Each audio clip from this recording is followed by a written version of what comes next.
ಏನೂ ಅರಿಯದ ವಯಸ್ಸಿನಲ್ಲಿ ಮದುವೆ ಫಿಕ್ಸ್ ಮಾಡಿ ಹರೈಕೆ ಬಂದಾಗ ವಿವಾಹ ಮಾಡಿ ನಂತರ ಗಂಡನ ಬಿಟ್ಟು ಪ್ರಿಯಕರಣ ಜೊತೆ ಓಡಿ ಹೋಗಿ ಮನೆಯ ಮರ್ಯಾದೆ ಕಳೆದು ಅಂತ ಸ್ವತಃ ಪೋಷಕರೇ ಮಗಳನ್ನ ಕೊಂದ ಅಮಾನವೀಯ ಘಟನೆ ಬೆಳಗಾವಿಯಲ್ಲಿ ನಡೆದಿದೆ. ಸತ್ವೇವ ಹೆಳವರ್ ಕೊಲೆಗಾದ ಯುವತಿ ಈಕೆಗೆ 12ನೇ ವಯಸ್ಸಿನಲ್ಲಿಯೇ ಸಂತೋಷ ಎಂಬಾತನ ಜೊತೆಗೆ ಮದುವೆ ನಿಗದಿ ಮಾಡಲಾಗಿತ್ತು.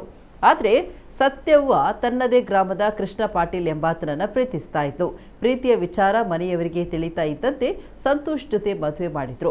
ಮದುವೆ ನಂತರ ಸತ್ಯವ್ವಗೆ ತಾನು ಪ್ರೀತಿಸಿದ ಕೃಷ್ಣ ಪಾಟೀಲ್ ಜೊತೆ ಸಂಪರ್ಕ ಆಯಿತು. ಈತ ಆಕೆಯ ಪತಿ ಸಂತೋಷ್ ಹೆಳವಿ ಕುಡಿತಕ್ಕೆ ದಾಸನಾಗಿದ್ದ.